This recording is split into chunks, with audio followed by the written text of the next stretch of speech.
KUGAN CASSIUS Rifle TV in association with Mecklenburg in Marbella. We're in Newcastle here. Post-show interview with Eddie Hearn.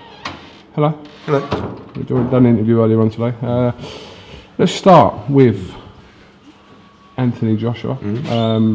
Went 3 rounds, Gavern. Yeah, more than most. Yeah, and brought a little bit, like I said, a bit of Experience, frustration, mauling.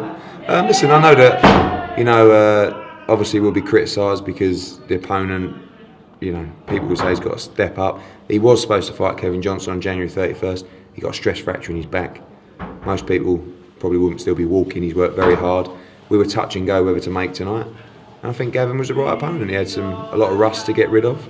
But you know what's going to happen with Anthony Joshua. You know it's coming. You just got to wait and make sure that we do it properly. And we're not going to dive in when he's not 100% fit like he wasn't tonight. We've got the future heavyweight champion in the world, and we're going to do absolutely everything right. So I know people want to see him in with Tyson Fury and David Price, and they'll see it soon enough. But Kevin Johnson, May the 30th, it's a nice fight for him. And then everybody in the domestic division is going to get a pop, crack. But like I said before, you've got to be careful what you wish for because he's a great fighter. He said about potentially fighting on May the 9th, which is an option you're considering? Yeah, we've got this Frankie Gavin puzzle, riddle to work out. Mandatory now for, IBF have called for a final eliminator between Tim Bradley and Frankie Gavin. Huge fight for him. Yeah. So we've got to think about the Van Heerden fight, and obviously if we lose Frankie from the Birmingham show, AJ will be a great replacement. But he's got to take suitable steps up, and I think people will get bored if he's just banging people out in a round, 2 rounds. But unfortunately, I think even if we step up, he's still going to do the same thing. But the inevitable step up is coming. I think Kevin Johnson is by far and away the best fighter he's boxed. But I do go back to other great amateur heavyweights. Lennox Lewis. Even the likes of Bruno and Tyson. AJ's opponents are far, far better when you look at their cumulative record. Even Klitschko. So I think he's going at a good pace. I think we're a little bit behind schedule because of the injury, but we're doing the right thing, and people have just got to be patient, and we trust the training team, and just trust us. We're going to have a lot of fun with this kid. I think obviously there's a mentality behind Anthony Joshua, and people think that because you mention those names that you're sort of saying that Joshua could be fighting them now, but you've never actually said that. I've always said a time frame, and I believe that's probably from the end of the summer onwards. AJ will be ready for all of them.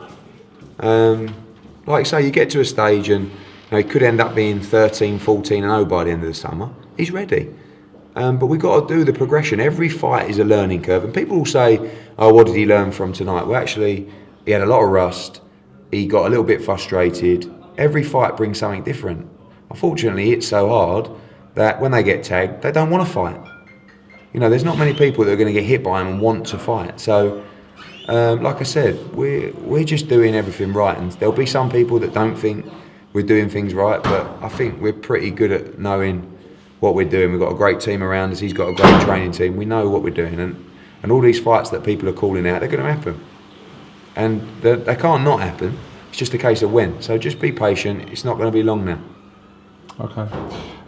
Just have a summary of the show in general. Unbelievable. I mean, full of ups and downs. I mean, John Lewis Dickinson against Stephen Simmons was a brilliant fight.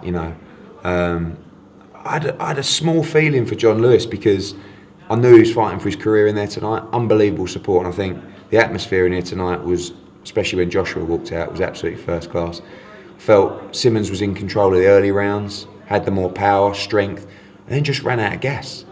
And John come on strong and stopped him, and it was a huge win for him, saved his career, really. I think we just seen fight of the night at the end there for the Commonwealth title, Anthony Nelson against Jamie Wilson, brilliant fight. Heart goes out to Jamie Wilson, absolutely brave as you like, great decision from Tommy Gilmore, the manager, and the corner to pull him out because he wanted to go on. And I think you got a little star there in Anthony Nelson, 10-0 now, I think. Commonwealth champion, sold 500 tickets up here tonight. Fighting another unbeaten kid. Exactly. Well. The Travis Dickinson fight, wow. What happened there? He got knocked out. No, I know what happened, but saying, what happened? The kid come in lively, and he's a decent fighter. And he got caught, and he lost his head, and he decided to have a trade up. And he he got knocked out bad. I mean, it was a bad one.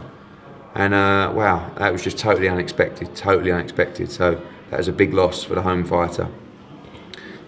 Stephen Smith has had 2 wins in. Yeah, you know, Stephen Smith was scrappy tonight, and I think he wasn't happy with the performance. But you know, like when you're sitting waiting for a world title shot or a big fight, he's been out for like 8 months. We boxed him last week, boxed quite nicely, then boxed again tonight. He's had 12 rounds now in 2 weeks. His missus is expecting.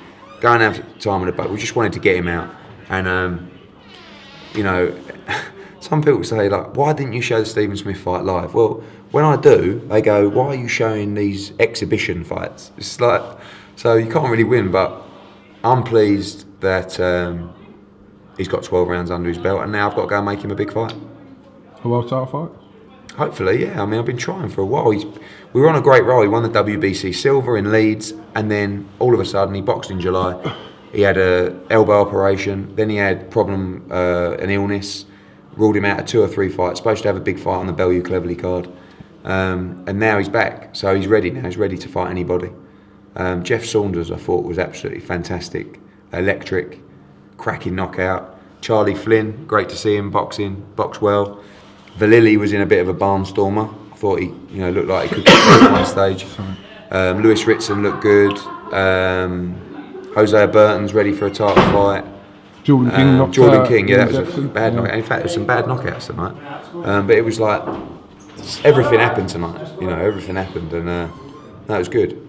And obviously, Kell Brook was in attendance tonight, and we've already spoke about this whole situation regarding Brook, and I spoke to him earlier on, and he seems quite up for that suggestion of possibly fighting Gavin. I don't know. What is that? Yeah, maybe, you I don't know. I mean, look, Gavin's got the Tim Bradley fight, so if we fight on May the 30th at the O2, we'll need an opponent. We're in talks with Rios for the end of July, early August in Sheffield. Gavin against Brook. It's domestic. I don't know. Yeah, there's the argument that if you choose someone else in the top 15, everyone moans.